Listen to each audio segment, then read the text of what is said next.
नमस्कार मंडळी, मी तुमच्या सर्वांची लाडकी नदी, तुमच्याच सारख्या प्रेमळ माणसांची, पानाफुलांची, पशुपक्ष्यांची, झाडांची, जंगलांची आणि शेत जमिनींची सेवा करत मी तुमच्यापर्यंत आले आहे. माझ्या या खडतर पण रोमांचक प्रवासात अनेक मित्रमैत्रिणी मला भेटतात. आज मी तुम्हाला माझ्या एका जीवाभावाच्या मैत्रिणीची ओळख करून देणार आहे. नमस्कार मंडळी, मी आहे मृदा, म्हणजेच माती, तुम्हा सर्वांची काळी आई. वाहत्या पाण्यासोबत जंगलातून, कुरणांमधून आणि शेतांमधून प्रवास करत असताना तुमच्यासाठी जीवनावश्यक गोष्टी घेऊन मी खास तुम्हाला भेटायला आली आहे. माझ्या लाडक्या लेकरांना 4 युक्तीच्या गोष्टी सांगायला. माझ्याकडे आहेत नत्र, स्फुरद आणि सेंद्रिय कर्ब असे पिकांना पोषक घटक. या घटकांमुळे रासायनिक खतांचा वापर कमीत कमी होऊन सेंद्रिय शेती करायला तुम्हाला मदत होऊ शकते. या प्रवासात मी खूप ठिकाणी गाळाच्या स्वरूपात नदी नाल्यातील, पाझर तलावातील आणि धरणातील पाण्याच्या तळाशी दिवसेंदिवस साठून राहते. शेतकरी दादा, हा गाळ तुमच्या शेत जमिनीसाठी खूप म्हणजे खूप उपयुक्त आहे बरं का. गाळ टाकल्यानं शेतातील मातीचा पोत सुधारून तिची पाणी धरून ठेवण्याची क्षमता वाढते. परिणामी शेतीला पाणी कमी लागते. पडीक शेतजमीन असलेल्या माझ्या शेतकरी दादासाठी तर हा गाळ वरदानच ठरू शकतो. पडीक जमीन शेतीसाठी अयोग्य समजून तुम्ही त्या जमिनीकडे दुर्लक्ष करता, परंतु गाळ टाकल्यास पडीक जमीन तुम्ही पीक क्षेत्राखाली आणू शकता. सुपीकपणा हा गाळाचा मूळ अंगभूत गुणधर्म असल्यानं पिकांची वाढ झपाट्यानं होते आणि तुमचे सकल उत्पादन जवळजवळ 1.5 पटीनं वाढू शकते. काय शेतकरी दादा, बघितलं ना, पाण्याच्या तळाशी साचून राहिलेला गाळ तुमच्यासाठी किती उपयुक्त आहे ते. जर हा गाळ असाच साचत राहिला तर माझ्या सोबतच अनेक नाल्यांची जलवहन क्षमता, तसेच तलावांची आणि बंधाऱ्यांची वाहते पाणी साठवून ठेवण्याची क्षमता कमी होईल आणि दिवसेंदिवस गाळ तसाच साचत राहिला तर जमिनीत पाणी झिरपण्याचं प्रमाण कमी होऊन भूजल पातळीही खाली जाण्याचा धोका निर्माण होईल. गाळ काढल्याचा उपयोग हा फक्त आपल्या शेतकरी किंवा शेतीसाठीच मर्यादित नसून गाळ काढल्यानं आणखी 2 फायदे होतात.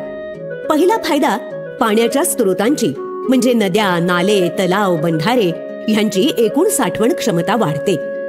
दुसरा फायदा साठ्यातील पाणी जमिनीत योग्यरित्या झिरपून भूजलाची पातळी वाढायला मदतही होते. काय चाललंय दोघींचं मगापासून? आम्ही दोघी पाण्याच्या तळाशी साठलेल्या गाळाच्या उपयुक्ततेबद्दल आपल्या शेतकरी दादांना माहिती देत होतो रे धरण दादा. अरे वा, खूप छान. पण तुम्ही त्यांना सांगितलं ना की गाळ शेतात टाकण्यापूर्वी गाळाची गुणवत्ता, गाळात असलेले विविध घटक यांची माहिती घ्यावी. हे करणं आवश्यक आहे, कारण गाळ टाकल्यानं शेत जमिनीचे भौतिक, रासायनिक आणि जैविक गुणधर्म बदलतात. टाकलेला गाळ आणि शेतातील सध्याची माती कायमस्वरूपी एकत्र नांदणार आहेत ना, मग त्यांचे गुण नको का जुळायला? शेतात गाळाचा किती जाडीचा थर द्यावा असा प्रश्न तुम्हाला पडला असेल.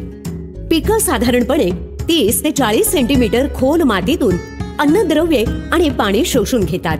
म्हणजेच हा 30 ते 40 सेंटीमीटर मातीचा वरचा थर पिकांसाठी पोषक असावा ही आपली अपेक्षा असते. तुमची शेती मुरमाड वा खडकाळ असेल तर गाळाचा 20 सेंटीमीटर जाडीचा थर द्या.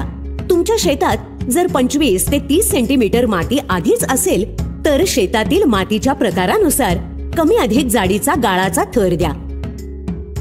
भरड जमिनीवर 15 ते 20 सेंटीमीटर जाडीचा, तर पोयटा मिश्रित वाळू असेल तर 10 ते 15 सेंटीमीटर जाडीचा गाळाचा थर द्या. आधीच पोयटा किंवा चिकण पोयटा असेल तर गाळ पसरल्यानं विशेष फायदा होणार नाही.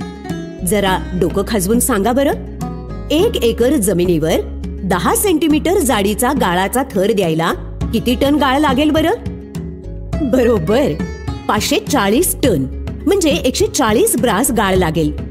15 सेंटीमीटर जाड थर देताय, मग 810 टन गाळ आणा.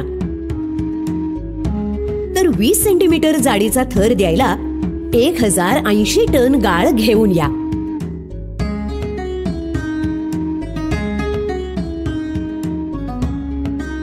गाळ कमी आणि मागणी जास्त असेल तर माझ्या गरीब, कोरडवाहू आणि अल्पभूधारक लेकरांना पहिल्यांदा गाळ द्या रे बाबांनो, मग इतरांचा नंबर घ्या. गरज पडल्यास वाहतुकीसाठी तुमच्या या गरीब भावाला तुम्ही मदत करालच, होय ना? आणि शेतकरी मित्रांनो, गाळ काढण्याच्या काही तांत्रिक गोष्टीही लक्षात घ्या. बंधाऱ्यापासून 5 ते 10 मीटर अंतरापर्यंत कुठलंही खोदकाम करू नका, कारण तिथली माती हलवल्यास बंधाऱ्याला गळती लागू शकते. बंधाऱ्याच्या बाजूकडे खोदलेल्या भागाला योग्य ढाळ देऊन त्यावर दगडी पिचिंग करून घ्या. साठा क्षेत्रात नाला वेडीवाकडी वळण घेत असल्यास त्याला सरळ करू नका. जसा आहे त्याच दिशेत गाळ काढा किंवा खोलीकरण करा. पाणी साठ्याची मूळ सीमा ओलांडून बाहेरच्या भागातील गाळ किंवा माती काढू नका. गाळ काढताना मूळ नाला तळ लागल्याबरोबर गाळ काढणं थांबवा. खोलीकरण करत असाल तर नाला तळाच्या खाली जास्तीत जास्त 3 मीटर पर्यंतच खोलीकरण करा.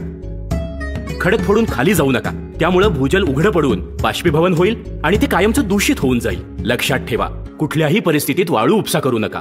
गाळात वाळूचं प्रमाण जास्त दिसल्यास खोदकाम लगेच बंद करा.